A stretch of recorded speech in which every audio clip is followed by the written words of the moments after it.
Help mother at home. Help mother at home.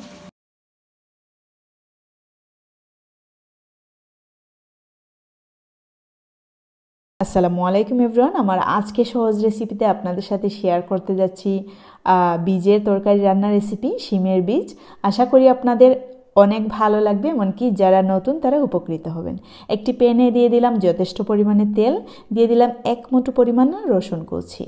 আমি এখানে 1 KG বীজ রান্না করব, সেই অনুপাতে মশলা দিচ্ছি। দিয়ে দিলাম প্রায় হাফ কাপ পরিমাণে পেঁয়াজ কুচি। এখন 1 থেকে 1.5 মিনিটের মতো নেড়ে নিচ্ছি যাতে কাঁচা গন্ধটা চলে যায়। দিয়ে দিচ্ছি 1 টেবিল চামচ পরিমাণে হলুদের গুঁড়ো, 1 টেবিল চামচ পরিমাণে মরিচের গুঁড়ো, 1 টেবিল চামচ পরিমাণে জিরে গুঁড়ো আর 1 টেবিল চামচ পরিমাণে ধনিয়ার গুঁড়ো। যারা বিশেষ করে নতুন অথবা পুরাতন যারা জানেন না, অবশ্যই এই ভিডিওটি ভালো করে দেখার অনুরোধ রইল। আশা করি অনেক কিছু জানতে পারবেন। স্বাদ মতো লবণ দিয়ে দিলাম। আর এইখানে জিরে দেওয়ার কারণ হলো বীজে কিন্তু হ্যাংলা একটা গন্ধ থাকে, ওই গন্ধটা আপনারা পাবেন না। এমনকি আমি যেহেতু আজকে বোয়াল মাছ দিয়ে রান্না করব, বোয়াল মাছ কাঁচা রান্না করলে যখন আমরা ফ্রাই ছাড়া রান্না করি তখন কিন্তু একটা গন্ধ থাকে, ওই গন্ধটাও থাকবে না। যেহেতু আমরা অনেক মাছ একসাথে এনে ফ্রিজে রেখে দিই, ফ্রিজ থেকে যখন বের করে রান্না করি অনেক সময় একটা গন্ধ থেকে যায়। যখন জিরে গুঁড়ো কিছুটা পরিমাণে ইউজ করা হয় সেই গন্ধটা আর থাকবে না। শিমের বীজটাকে প্রায় 5 মিনিটের মতো আমি উল্টিয়ে পাল্টিয়ে ভেজে নিলাম। সেই ক্ষেত্রে শিমের বীজ কিন্তু সহজেই ভাঙবে না, সেদ্ধ হবে ঠিকই, ভাঙবে না।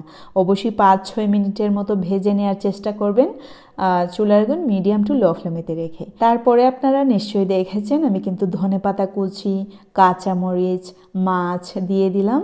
মাছ দিয়ে দেওয়ার পরেই অবশ্যই খুব ভালো করে নেড়ে নেবেন, যেহেতু মাছ এখনও অনেকটাই শক্ত আছে।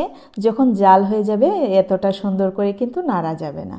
তো দেখতে পাচ্ছেন 2 থেকে 3 মিনিট পর আমি পানি অ্যাড করলাম। ঝোল অবশ্যই আপনাদের পছন্দ মতো, অবশ্যই বেশি পরিমাণে ঝোল ইউজ করার চেষ্টা করবেন, পানি ইউজ করার চেষ্টা করবেন। কারণ হচ্ছে যখন দ্বিতীয়বারও আপনারা গরম করে খাবেন বীজে কিন্তু এতটা ইফেক্ট পড়বে না, বীজ ভাঙবে না বা গলে যাবে না।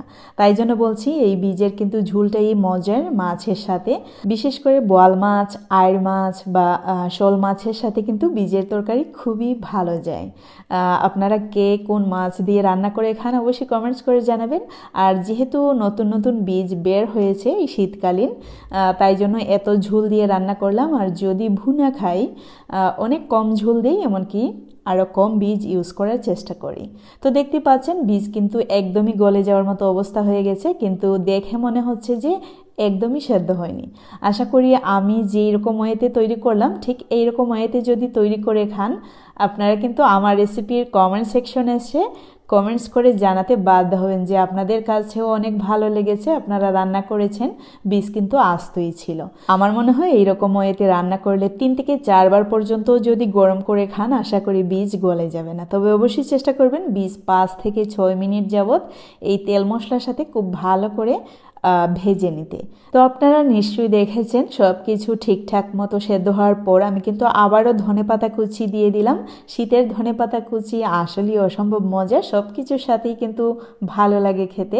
আমি চুলার আগুন অলরেডি অফ করে দিয়েছি। যারা নতুন তারা অবশ্যই ভালো করে শিখে রাখবেন। আমার রেসিপি কিন্তু এই পর্যন্তই। আশা করি আপনাদের কাছে অনেক ভালো লেগেছে। ভালো লাগলে একটি লাইক দিতে ভুলবেন না, বেশি ভালো লাগলে সাবস্ক্রাইব, আর বেশি ভালো লাগলে ফ্রেন্ডস, ফ্যামিলি, এমনকি নতুনদের সাথে শেয়ার করতে ভুলবেন না। আজকে এ পর্যন্তই। See you in the next video. Till then bye, আল্লাহ হাফেজ।